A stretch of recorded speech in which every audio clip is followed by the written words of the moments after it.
Bismillahirrahmanirrahim. Assalamualaikum warahmatullahi wabarakatuh. Alhamdulillahilladzi bini'matil iman wal islam wa nusolli wa nusallima khairil anam syahidina Muhammadin wa ala alihi wa sahbihi wa barik wa sallim ajma'in amma ba'du. Pertama-tama marilah kita panjatkan puja dan puji syukur atas kehadirat Allah Subhanahu wa taala yang telah mempertemukan kita dalam acara memperingati Hari Santri Nasional bersama Lazis Sabilillah Malang dalam keadaan sehat walafiat.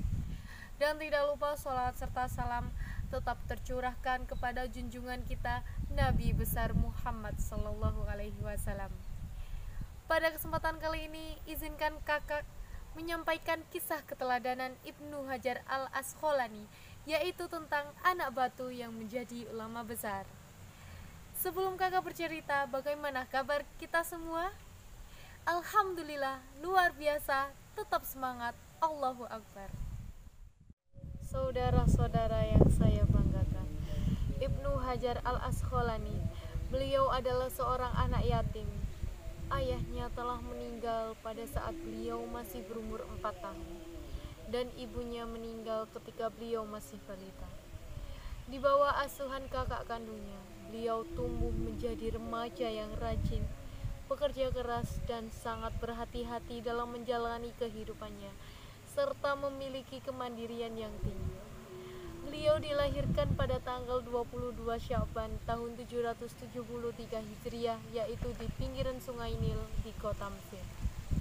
Saudara-saudara yang berbahagia, suatu ketika saat beliau masih belajar di sebuah madrasah, beliau terkenal menjadi murid yang rajin, namun beliau juga dikenal sebagai murid yang bodoh, karena selalu tertinggal jauh oleh teman-temannya. Bahkan sering lupa dengan pelajaran-pelajaran yang telah diajarkan oleh gurunya di sekolah, yang membuatnya patah semangat dan frustasi. Saudara-saudara yang saya banggakan, ketika jam pulang tiba, beliau pun memutuskan untuk pulang meninggalkan sekolahnya. Di tengah-tengah perjalanan pulang, dalam kegundahan hatinya, tiba-tiba hujan pun turun dengan sangat lebat, memaksa dirinya untuk berteduh di dalam sebuah gua. Ketika berada di dalam gua, pandangannya tertuju pada sebuah tetesan air yang menetes sedikit demi sedikit jatuh melubangi sebuah batu. Beliau pun terkejut, bergumam dalam hati, sungguh ini sebuah keajaiban.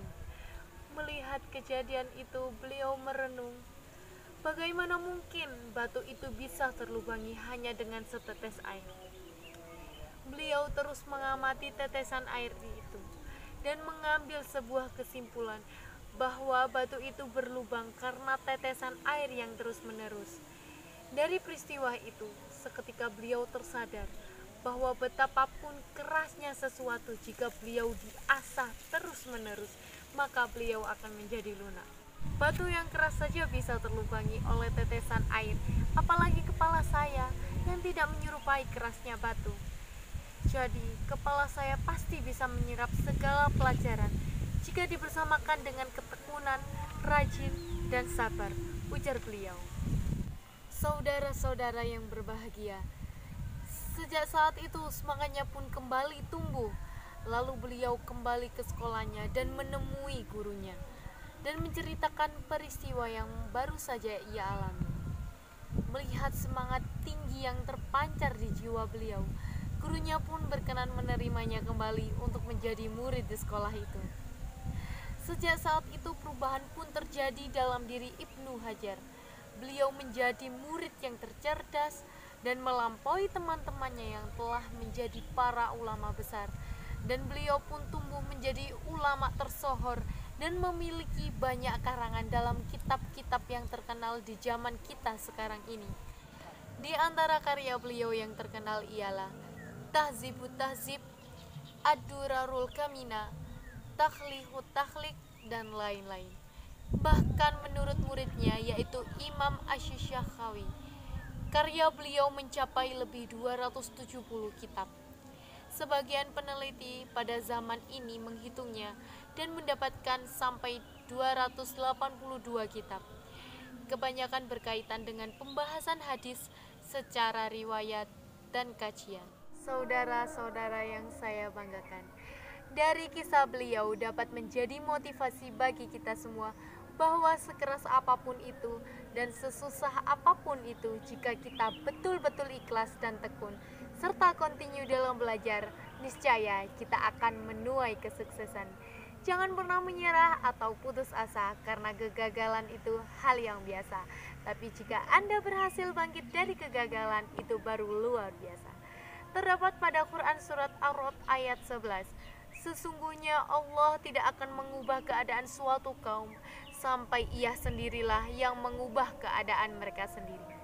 Semoga kisah dari Ibnu Hajar Al-Asqalani ini dapat kita ambil hikmahnya dan kita terapkan kepada diri kita dan orang-orang sekitar. Tetap semangat dan selalu bersyukur. Wabillahi taufiq wal hidayah. Wassalamualaikum warahmatullahi wabarakatuh.